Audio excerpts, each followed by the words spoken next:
Watching smiling Liverpool players explains quadruple bid. Manchester City don't have the same camaraderie as Liverpool because that's what Stan Collymore feels. Mr. Motivator Stan Collymore confesses in his Daily Mirror column that he does not believe that Liverpool can win the quadruple. He expects Manchester City to win the Premier League and Champions League, but that if they prove him wrong, it will be because, in Jurgen Klopp, they have a manager with the ability to get his players to run through a brick wall for him. So if they don't win any more trophies this season, which is what Collymore expects, is it because Klopp actually doesn't have the ability to get players to run through brick walls for him? Well, no, because he is the only true supreme motivator in the Premier League. So to press us, Klopp won't win the quadruple, but he is the only man who could. Makes sense. When you compare Klopp with Pep Guardiola, Ralf Rangnick for now, of course, and Thomas Tuchel, you see only one supreme motivator. The others are all good, don't get me wrong, but I just don't see them being on the same motivational level as Klopp. Rangnick we can agree to ignore, but Guardiola has won 8 major trophies in the last 5 years with Manchester City. It sounds like he might be an excellent motivator. As for Tuchel, he took a floundering Chelsea side and made them actual European champions, so we think he might also be shit hot at that motivational stuff too. But crucially, Collymore has inside knowledge. I've watched behind closed doors training sessions at Liverpool during Klopp's time, and everyone was working hard, but laughing and joking as well. Now this may be considered evidence if Collymore had also watched the same sessions from City and Chelsea, but no, he is happy just to guess. There was a sense of them all being mates, and I don't necessarily get that feeling with City's squad. I'm not saying it's not there, it could well be, but City are low-key and businesslike. So he has watched Liverpool, seen something he likes and doesn't feel like City would be the same, though they might be, because, well, who knows? If we are comparing camaraderie at the 4 clubs, I'd say United's is 3/10, Chelsea's 6/10, City's 7/10, and Liverpool's is nearly redlining at 10/10. It's amazing what you can glean from watching a few training sessions of one club. If Liverpool get close to the quadruple, then it will be because, at the pointy end of the season, their manager has a personality which says come and join me on this journey, more than anything else. And if Guardiola wins the Premier League and Champions League, something that has only been achieved twice and not since 2008, it will be in spite of his bang-average motivational skills and his inability to foster more than 7/10 camaraderie. Be more like Gaza also in Stan Collymore's Mirror column.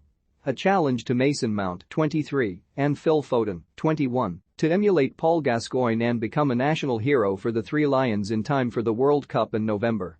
They have already helped England to a major final, which sounds really quite impressive and something Gaza never managed, but Collymore is forever telling us that the past was better, so here we go. Again, Paul Gascoigne didn't win a drop of what those two have already won for their clubs, but he was so revered because he stepped up and elevated the national team to being something better than it was. That's the challenge now for Mount and Foden. Now this is bizarre on many levels. First, England are already enjoying a golden era, and that is largely because of a strong team ethic and not because of one maverick, flawed player. Neither Mount nor Foden will ever step up and elevate the national team to being something better because they are already pretty brilliant. They are very good players playing in a very good England side. Is that not quite impressive already? No, because Collymore has set them a challenge that they could only realistically achieve by scoring the winning goal in the World Cup. Good luck with that, lads. Anthony and Cleopatra. We would be a tad more impressed with Graham Bryce of the Sun's exclusive that Manchester United wants Samba star because it's 1989, Anthony, this summer, if it had not been reported literally everywhere already. Maybe it's exclusive only to Graham Bryce because it's certainly not exclusive to the Sun. It's over 2 months since Manchester United were intensifying their Anthony interest, though a whole day later they were joined by Chelsea.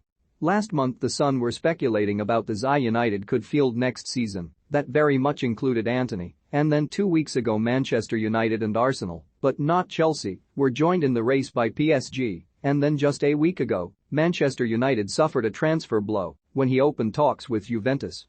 It's been a rollercoaster, with Anthony first available for upwards of £30 million, and then a bargain fee of around £29 million. And only now, Graham Bryce has popped up with the exclusive that Erik ten Hag plans an early return to Ajax for Brazilian winger Anthony. What a scoop. And now the price is magically in excess of £50 million. We know the economy is F-ed, but even gas bills aren't increasing £21 million in a week. He hasn't even sodding played.